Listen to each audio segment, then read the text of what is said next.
Russia's confrontation with the West is no longer confined to conventional military power, tanks, missiles, and guns. Increasingly, Russia complements its war machine with other activities, including sabotage, cyber activity, disinformation, criminal networks, coercive diplomacy, and of course, exploiting the weaknesses in our democracies. I'm Dominic Bowen, and I'm host of the International Risk Podcast, where we unpack the risks that really matter to you.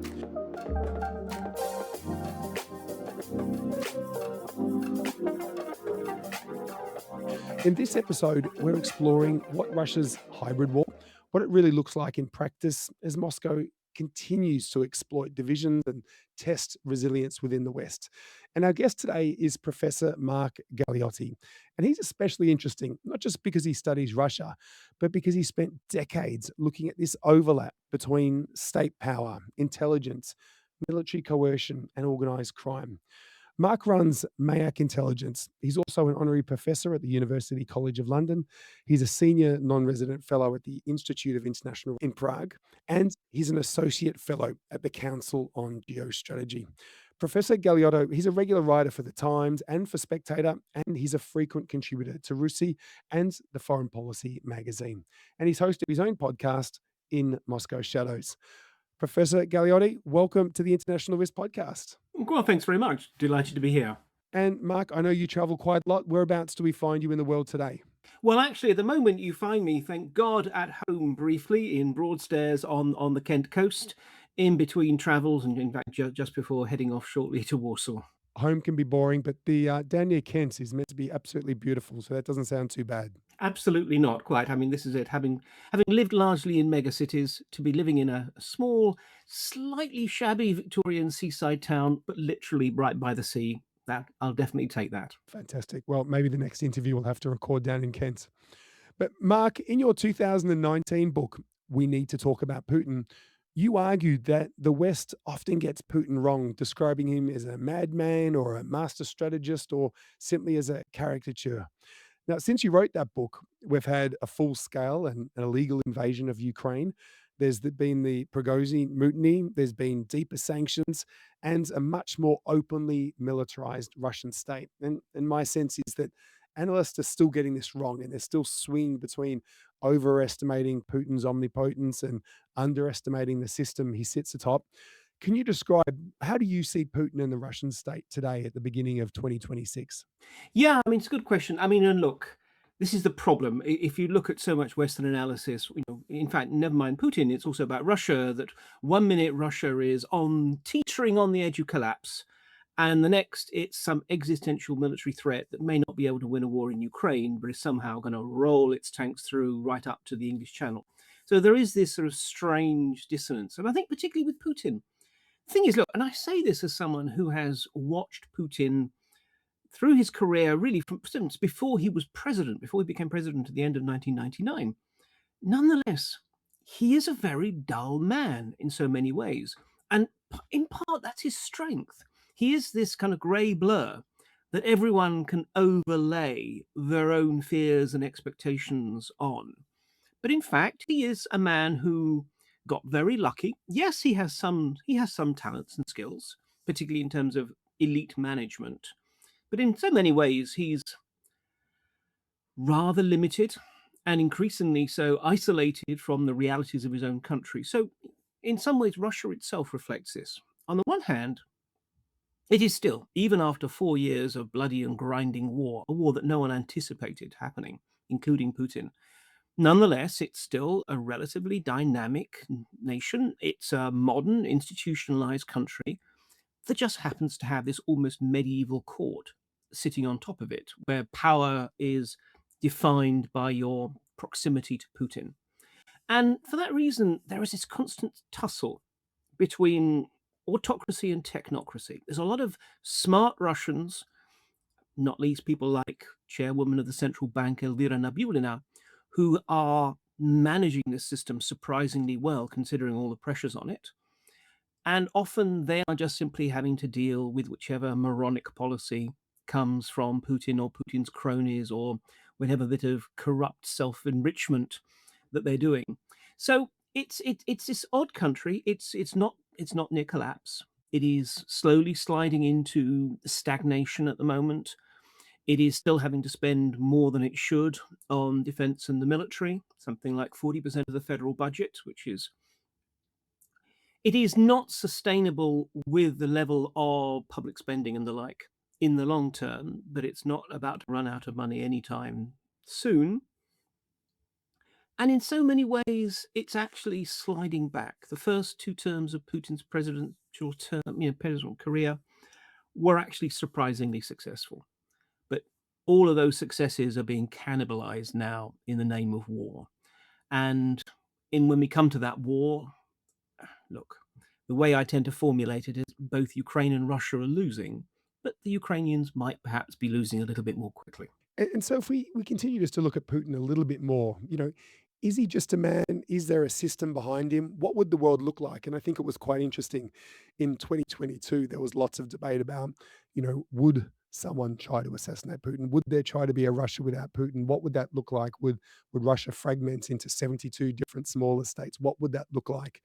What's your opinion on a post-Putin world? Is it something we should be considering? And if so, what would it look like? Well, we certainly should be considering it. Now, I don't think it's necessarily going to happen anytime soon. I mean, he is 73, and despite the periodic claims that, oh, he's got Parkinson's, he's got leprosy, he's got blood cancer, invariably saying that he'll be dead within 6 months. Well, first time I heard that rumor was back in 2014. 12 years later, he's still there. Um, so given that he has the best medical care available to him, he may well be around for a while. Assassination would be difficult. There is a massive security apparatus around him. And likewise, a coup. Impossible, no, but at the moment, very, very unlikely. But still, he will go. And I think the thing is that historians, I think, are going to see Putin as a transitional figure, the last gasp of Homo Sovieticus, the sort of Soviet generation. And there is a system around him, but the point is, because it's not institutionalized, it is very much based, I called it an adhocracy. It's very much based about what the boss wants you to do today. And essentially that matters, but the point is that may well not be what the boss wanted you to do yesterday and will be different tomorrow. I think that we're actually going to see Russia surviving. It's not going to break apart. There's really not any evidence of that kind of secessionist movements, except in the very Muslim regions in the North Caucasus. And frankly, most Russians would be delighted to see them go because they see them as both a security risk and also a drain on their treasury. But apart from that, look, I think that actually what we will see is a resurgence of the technocracy is if one looks at the next political generation down, the ones who are frankly getting increasingly impatient, looking at their watches, wondering when it's going to be their time in power, these people are essentially opportunist kleptocrats.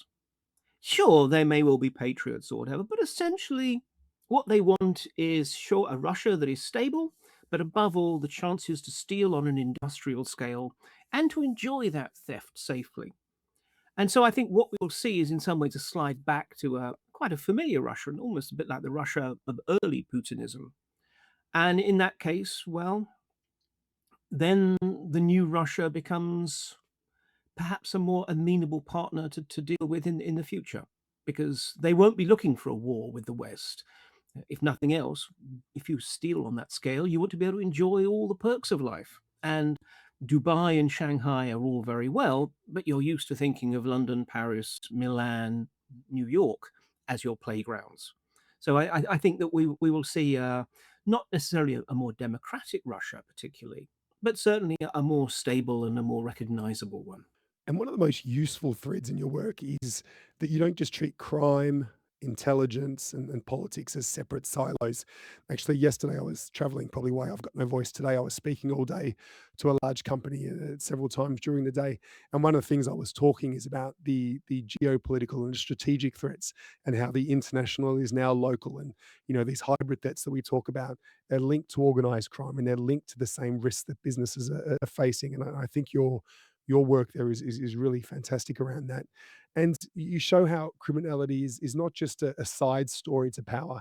It's often really woven into how policy and how power is exercised and how it's protected. We see that in Venezuela and um, uh, extremist groups in Africa, partnering with drug cartels in Europe. And you spoke about the opportunistic kleptocrats and the next generation of Russian leaders. I wonder, Mark, if you had to explain today's Russia, the system today, to a business leader or policymaker in Europe, is it more useful to think of Russia as a state using criminals or a state captured by criminals, or maybe something more hybrid or more dangerous than either of those labels actually suggests? Yeah, it's somewhere in between. So much of it revolves around this term that's often used for Russia, a mafia state, which I don't really like. I mean, I can understand it, it works great for headlines, but it implies that either the state controls the gangsters or that the gangsters control the state. And neither of those is quite true. What we actually have is this wonderful Russian word, понятия, understandings. That, there are these transactional deals that create networks which tend to blend the criminal, the political, the security apparatus, and the police, and so forth. Bring them together. So yes, I think this use of hybrid, I think, is a convenient one here. The problem, the real problem, is that with the war in Ukraine from 2022 onwards, we have seen Russia move into much more of a kind of war fighting mode generally. And what was once, you might say, prescription, which is essentially, Putin had a social contract with organized crime that basically said, look, as long as you don't do anything that's embarrassing to the state, that looks like a challenge to the state, it started before, but especially since 2022, we've seen the state turning more and more to organized crime as an instrument, as a sanctions busting instrument, to reach out and carry out assassinations of people it regards as traitors abroad, as a way of gathering intelligence, particularly now that so many of their kind of proper card carrying spies have been expelled from embassies. So they look to proxies. If we think of the fire and there was arson attack against Ukrainian owned warehouses in Leighton in London, again, just carried out by just low level thugs who've been recruited online and sent to do it. And this is the problem, this is the risk, and I'll climb off my soapbox in a moment, is the more the state relies on organized crime as an instrument, this is a transactional relationship. It has to give it things. We know, for example, that there are gangs that are smuggling drugs and people and other things out of Russia who are basically given a free pass through Russia's border controls, so long as on the way back they are bringing in goods that the state wants smuggled in to break sanctions. So, the more this relationship continues, the more it becomes harder to actually draw that line between state and crime, between underworld and upperworld. And it's harder and harder to say exactly who is in charge. Ultimately, still, the state is the biggest gang in town. But nonetheless, it is much less clear than it was, say, 5 years ago. Be very interesting to see if Putin regrets that in the next few years. But certainly, one thing that Putin, I think, has badly misread is Western resolve and cohesion. He assumed sanctions and support for Kiev would be limited and easily weathered. This is not to mention the amazing resolve and determination of the Ukrainians resisting Russia's invasion.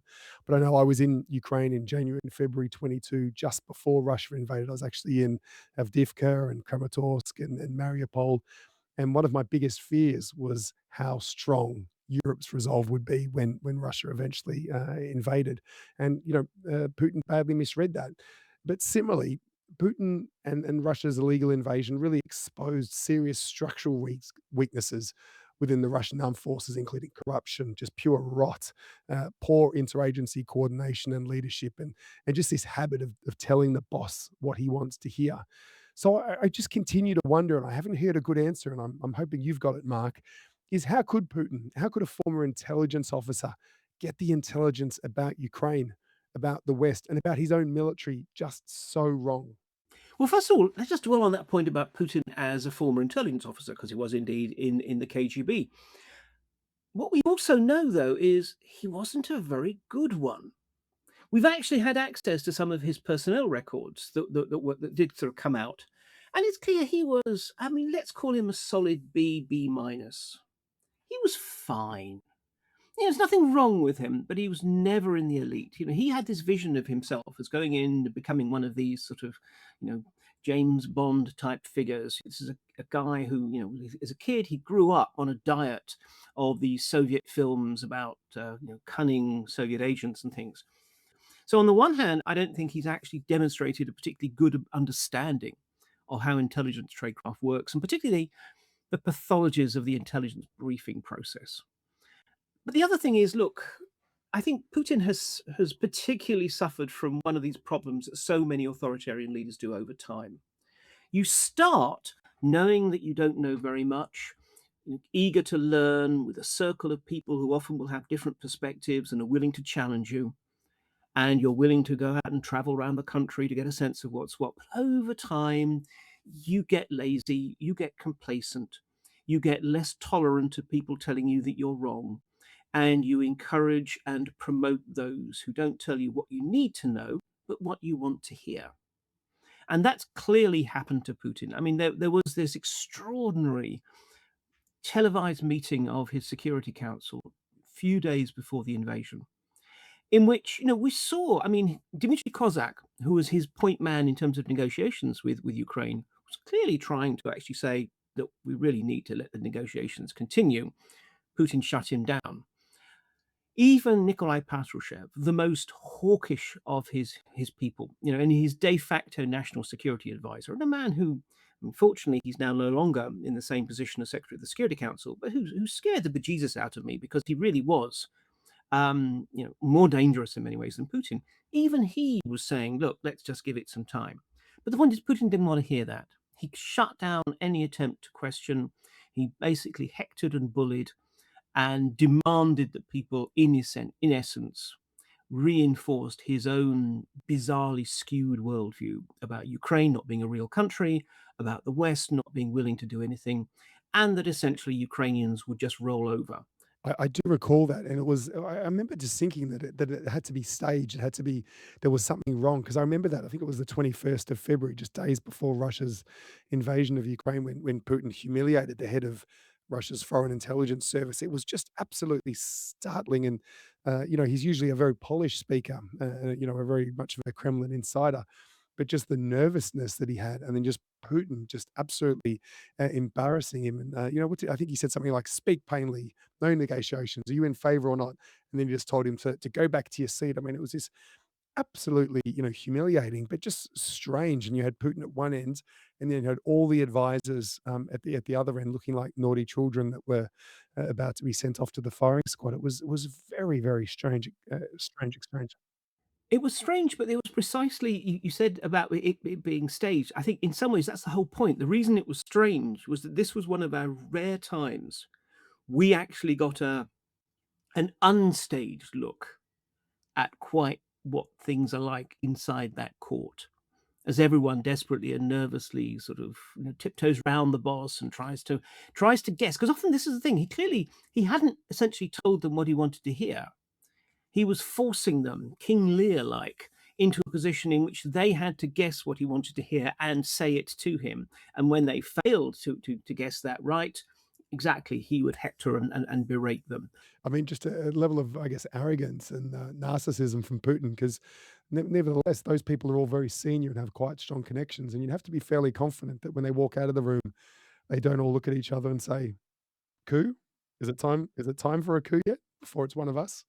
But interestingly, when we talk about coups and Russian history, your books from 2024, Putin's War, but also Forged in War, you trace this longer historical roots of the Russian state behavior.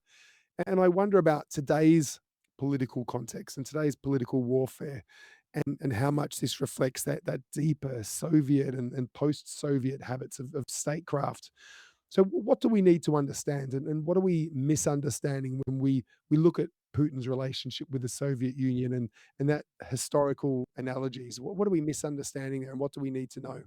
For me, as someone who is a professional historian, it so annoys me that Putin himself clearly regards himself as something of a historian. He loves drawing on these historical parallels and indeed drawing them of himself. He's portrayed himself as anything from the sort of modern day Peter the Great onwards. And he clearly is obsessed by this notion of his historic legacy. And one of the key things is, look, Putin is not trying to recreate the Soviet Union. If he wanted to do that, then why isn't he looking at, for example, Central Asia, when he certainly would have had a chance? First of all, a sense that if Russia knows it's going to get involved in a conflict, then maybe it ought to actually start that conflict so that it can determine the time frame. And in some ways, this is just a sort of a geopolitical equivalent of something that Putin himself said in his memoirs, something that he learned running with street gangs in what was then still Leningrad, was exactly, if you're going to get into a fight, you throw the first punch. But also, when you are struggling against a more powerful nation or bloc of nations, you probably have to fight asymmetrically. You don't want to be fighting where on the field and in the areas where they are strongest. You want to move the battle to where they might be more vulnerable. I mean, the Russians, I think, have no intention of a military conflict with NATO, which, is still the most powerful military alliance the world has ever seen. But instead, they've identified that our weakness is, I mean, which is also arguably our strength, is precisely that we're a coalition of democracies with all sorts of disagreements within and between our countries. And the Russians can do what they can to try and get a crowbar into some of those fault lines and lever them open as much as possible in order essentially to paralyze us, to distract us, and to divert us so that we can't, for example, muster the unity to continue supporting Ukraine. And just generally speaking, that we become that much more vulnerable to Russian pressure. And I wonder if we take it a little bit closer. I mean, one of the things that I still find most astonishing, and one of the most astonishing episodes in recent Russian politics was the Prigozhin affair. And I think there's so many different aspects. The fact that Prigozhin was able to take over military command posts, cities. He was able to send his Wagner column up the M4 highway towards Moscow. And he really exposed how thin parts of the Putin regime's immediate response really were. And as you and many others have argued, it didn't look like a conventional coup attempt, but much more some sort of a high risk coercive gamble that ultimately spiraled into something much bigger. But the fact that Prigozhin got so far, then he suddenly stopped. But then he later returned to Russia despite the obvious danger, still feels like one of the clearest windows into how Putin's system actually works. It's opaque, it's improvised, and ultimately it's very lethal. But, Prigozhin's, I think it was June 2023 mutiny, it lasted only about 24 hours. He went to Belarus along with many of his soldiers, and then he was killed in a mysterious plane crash 2 months later. And I just wonder, how he was able to get so extraordinarily close to the capital, then stop seemingly unexplained, but then return despite his obvious personal risks. So I'm keen to hear your views, Mark, about what explains those 3 things, how he got so far, why he chose not to press on, and ultimately why he behaved as though he could survive when no one thought he could. I mean, this was Prigozhin's last gasp to try and enlist Putin to support him in a struggle that Prigozhin was having with Defense Minister Shoigu, who essentially was a much, much more competent political operator and had outflanked Prigozhin at every turn. And also, look, this is Prigozhin, a product of what's known as the zone, the Russian prison camp system, who very much still stuck with the sort of very macho code of the zone, one of which is that you never back down. If you back down once, you're going to be backing down forever. And Prigozhin had never really faced a defeat in a tough struggle with another rival. He'd always somehow managed to prevail, but now he was losing against Shoigu, and I think he just felt, no, he had to go all in to try and win it. I mean, one of the key internal security forces is the so-called National Guard, Rosgvardia, which is controlled by one of Putin's former bodyguards, absolute loyalist, General Viktor Zolotov. And as I understand it, on that crucial Saturday of the whole mutiny, Zolotov was burning up the phones, trying to get in touch with commanders of the National Guard along the route of march to get them to do something, break a bridge, barricade the road, whatever it took. And those commanders were doing everything they possibly could to avoid being contactable by phone. So I'm sure there were a lot of cell phones getting eaten by dogs or, you know, unexpectedly out of charge or whatever else, because people wanted to avoid being given directly orders that they would either have to obey or openly disobey. So better just to stay in limbo. And we've seen this before. Back in 1991, hardliners staged a coup against Mikhail Gorbachev, the reformist Soviet leader. And on that first day of the coup, there were record levels of sickness within the Soviet police force. As everyone thought, well, I don't know if I don't like this coup. It might succeed, it might not. So why don't I call in sick today, give it a day, and just see what happens? And then by day two, the coup was clearly already beginning to splutter out. And therefore, they suddenly sort of acquired the bravery to come out against it. So this is really what happened. And I think it was quite a salutary blow. And quite how much Putin has fully internalized it, it's hard to know. But nonetheless, it is clearly understood that the old assumptions that if nothing else, the security apparatus was rock solidly behind Putin, that now we have to question. Not to say that they're going to turn against him, but if there is some kind of crisis, some black swan event or whatever, it could well be that there's a lot of people who just think, let's just see what happens. And I think that for me is the most lasting legacy of the Prigozhin mutiny, and it's probably one of the reasons why Prigozhin was killed. I mean, Prigozhin clearly thought that he'd made a deal with Putin. Because what happened is, he launches his mutiny, and at first Putin, as is usually the case, doesn't know what to do. Putin's not a good man in a crisis. He doesn't like taking risks. He doesn't like feeling that he's being sort of rushed into anything. And so actually this mutiny went on longer than it might have. Once Putin did openly come out and call this treachery and so forth, that's when Prigozhin knew the jig was up. That he had to strike and achieve something before Putin was forced to come off the fence. So once it did, Prigozhin was then trying to make a deal. And therefore, a lot of this was going on actually while behind the scenes. Prigozhin was trying to make a deal that basically said, "Look, I'm sorry, how can I make it up to you?" And he clearly thought he had won himself at least a year to demonstrate his continued loyalty and utility to Putin, which is why he was still traveling back and forth rather than just simply sort of changing his name and hiding in a sort of small shed somewhere in Argentina or whatever. Um, but the point is, it seems to be that having made this deal on over generous terms, because again, Putin just wanted this problem to go away. Afterwards, people were coming up to him and saying, "Come on, you look weak. This is not doing you any good. You can't just let this continue." And that's when he decided to, shall we say, renegotiate his deal with Prigozhin with the use of a bomb stuck in Prigozhin's private plane. But the point is, having to kill Prigozhin like that after he'd made a deal with him, that actually made Putin still look weak. Because it was the first time he'd actually broken a deal with an insider.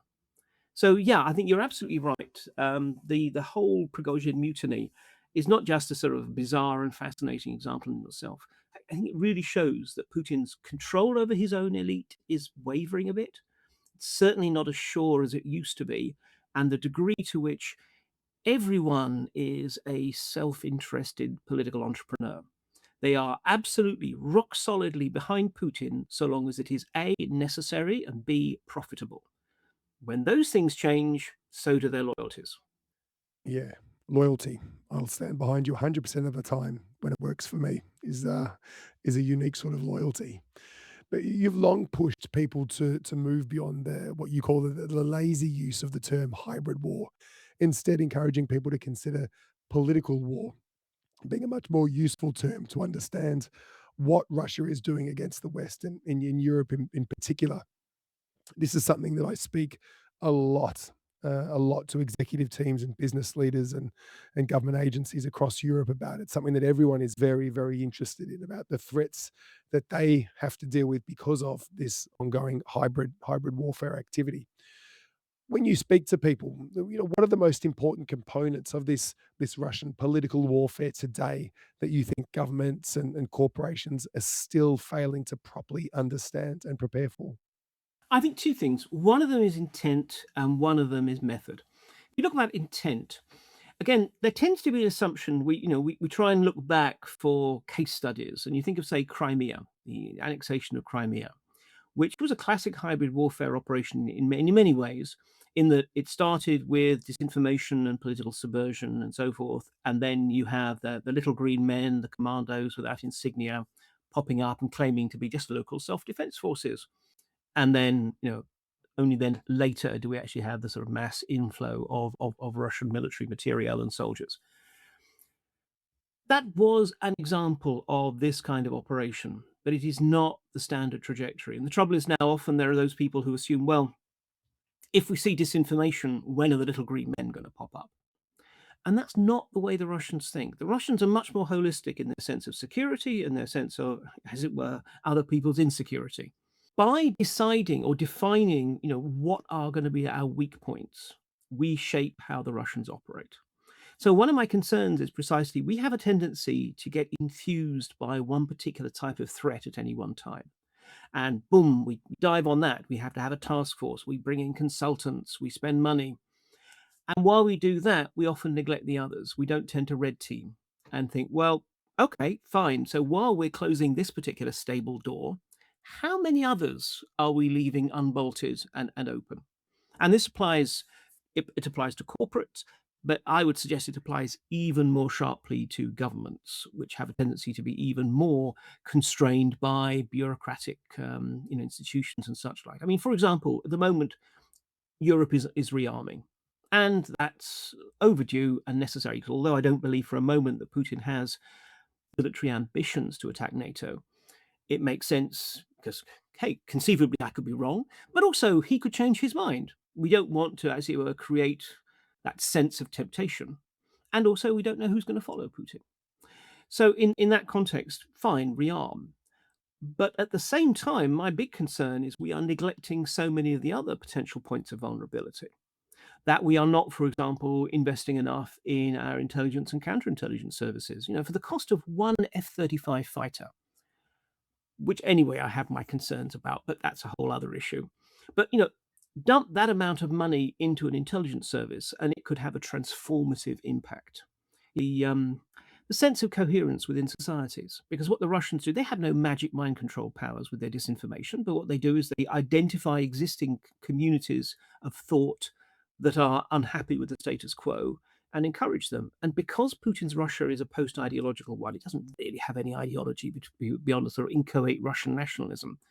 It can support everyone. It can support nationalists and separatists. In America, it can support Black Rights Matter and the National Rifle Association at the same time. It doesn't care. Just as long as people are usefully disruptive, it can support them. So I think it's this issue about the holistic nature of the challenge and the fact that it will naturally head towards our vulnerabilities, which I don't think is properly picked up. We have a tendency to identify a vulnerability and get obsessed by that and neglect the others. Yeah, I think you're totally right. A lot of the boardrooms and executive teams and even government agencies that I work with still separate geopolitics from security, from compliance, from financial crime, even though, as you've said, Russia systematically blurs those boundaries. And I think a lot of the things that you work on and other scholars have been working on is that it shows that this coercion can arrive through corruption, intermediaries, data exposure, commercial ties, energy independence, diaspora pressure, rather than just a single event or a single line of operation. And so I wonder, how do we mitigate this? If you're briefing a multinational CEO, what are the top 2 or 3 risks and issues that you think that they really should be looking at that they're currently underestimating when they're doing their corporate planning and their risk assessments? Well, I mean, I will start by actually sort of slightly subverting the question and saying it's not much a specific risk, but it's actually about red teaming. It's about trying to think because the Russians can do often very clumsy, ugly, and stupid things. However, they also can be very smart. And I think often the issue is, well, whether it's a government planning on introducing a new law or a policy, or whether it's a corporation looking at where it's going to invest its resources, have people try and think, what would some smart, morally bankrupt individuals identify as the potential opportunities that throws up for them? But the point is, we knew that the intelligence agencies weren't going to just simply say, "Oh, well, it was nice while it lasted. We can't do any more spying."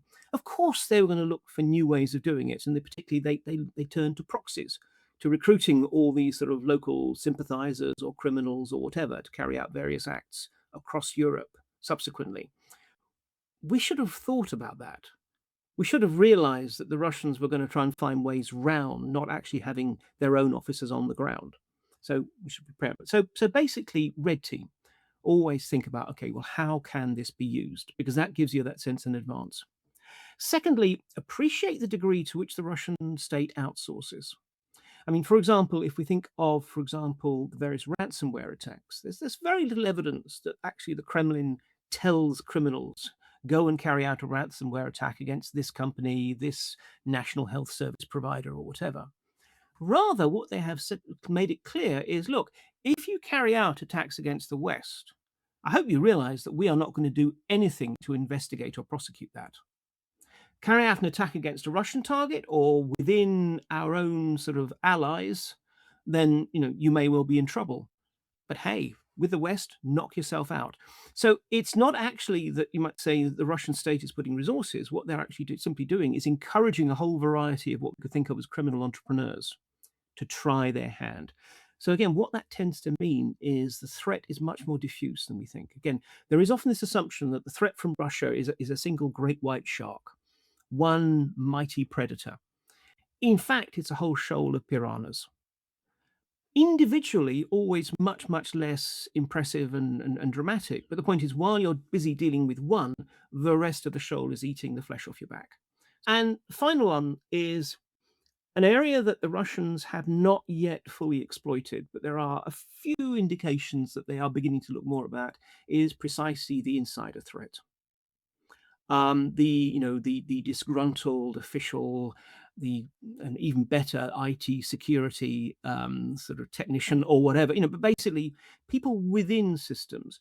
And the thing is, because of social media, what we're seeing is the Russians beginning to use AI to massively trawl social media and try to correlate what are the signs that suggest that someone is disgruntled, that may be open to recruitment.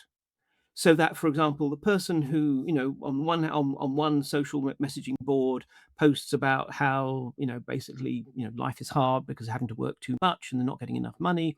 And somewhere else, they maybe post something that has some kind of interesting, and I'm using interesting in inverted commas, political view.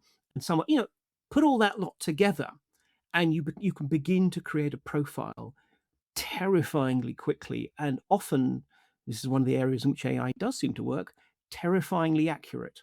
So I think what we can anticipate is a lot more micro targeting of disgruntled officials, not officials, sorry, employees, to be used as potential vulnerable points in the future. I think you're spot on, Mark. I think you're exactly right there, and I think that's something that we really need to be paying a lot of attention to. And you argue that there is less of a Russian master plan or a great white shark, and more of this broader drive to weaken NATO and weaken the European Union. The DHL incendiary package plot was one Russian state-linked sabotage operation back in summer of 2024. And for those who don't remember it, it was basically using parcel services, notably DHL and DPD, to move small explosive incendiary devices through European logistics hub, apparently as test runs for an attack on transatlantic cargo flights.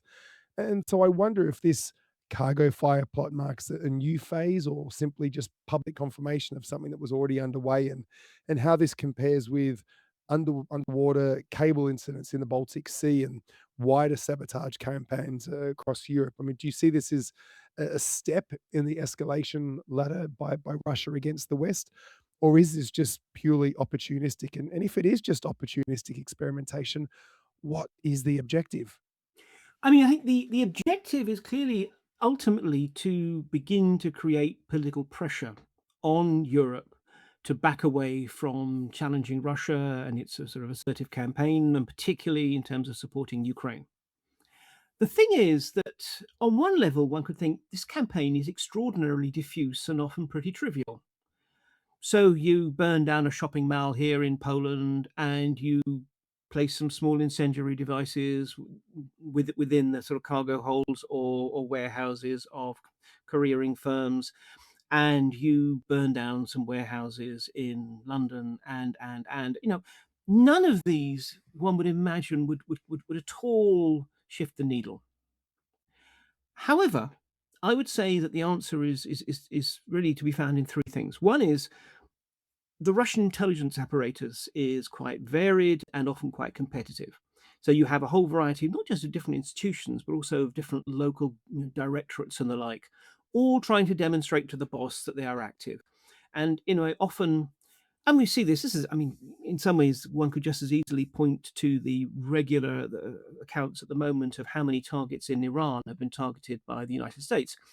Activity often is a substitute for impact. So just by saying, look, we've done all these various things, that makes it sound as if you're being sort of successful, even if it's not really moving anything. Secondly, I think some of these are targets that are designed to develop campaigns that can be disproportionately expensive. If, for example, we start getting worried about there's, let's say, an escalating campaign of incendiary devices within parcels, there's going to have to be a much greater effort put into screening them. What's that going to mean? It means huge delays, a lot of outlay on security personnel and scanning devices. What if they start moving to containers? You think of the microscopic proportion of container traffic, which is actually scanned. And if we have to increase that, then the fractional costs onto shipping, which then obviously get then transferred onto the customer as well as the supply, all of these things, there's ways in which actually you can turn our desperate attempts to create frictionless and highly efficient means of moving goods around actually into a vulnerability. But the final point I'd make is I think part of the reason for this sort of very diffuse campaign is because we are still seeing the Russians in what one could call the beta testing phase of their campaign. That they have identified that actually globalization gives them new opportunities to cause mischief for us. And they're still testing things out because we see almost there's a pulse of activity, and then there tends to be a pause, and then another pulse. Now, okay, in part that's because of operational reasons, how long it takes to set up operations and the like. But I think it is also precisely that, to put it in very kind of corporate terms, that they carry out a spate of operations and then they stop to have their lessons learned. And then they try a few more things and try and see, because I think in part they're working out well. We saw, for example, that there were some individual anti Semitic attacks, which were then massively amplified through disinformation campaigns. They're also looking about how they can connect different aspects of their campaign together. So my concern is that what we are seeing is them refining their campaign, which means that we could conceivably see in, I don't know, 1 month, 6 months, 2 years, who knows, but actually something that is much more coordinated and much more effective because they will have sat down and actually decided this is how we do this right. No, thanks for explaining that, Mark. And I just wonder, in the last 30 seconds, when you look around the world, what are the international risks that concern you the most? I mean, I think that for me, I mean, obviously the big looming one is climate change. But because it's a big and looming and too scary, it's so easy for us to not have to think about it too much. No, I think for me it is very much about the speed of technological innovation. It's AI, it's quantum computing, all of these things, which actually are taking control of the security environment out of our hands more than anything else. I think it is a degree to which we will stop being people who can predict security threats and just end up being the chroniclers of the security threats which have unfolded. That's not a very comfortable environment in which to be. Very interesting. I hope you're not right, but time will tell for sure. As do I. It's not often you get a pundit and an academic saying, "I hope I'm wrong," but I hope I'm wrong. I sadly do find myself at least once a week giving talking about an analysis or prediction, saying, "Look, I hope I'm wrong. I hope I'm wrong, um, but that is the times we live in." But Mark, thank you very much for your time, and thank you very much for coming on the International Risk Podcast today. It's been my pleasure. Well, that was a great conversation with Professor Mark Galeotti. His work is especially valuable, really helps us properly understand Russia as a complex, adaptive, and opportunistic actor. And we'll link to some of Mark's notebooks and his articles in the show notes below. So please do have a look at those. Today's podcast was produced and coordinated by Edward Penrose. I'm Dominic Bowen, your host. Thanks very much for listening to the International Risk Podcast. We'll speak again in the next couple of days.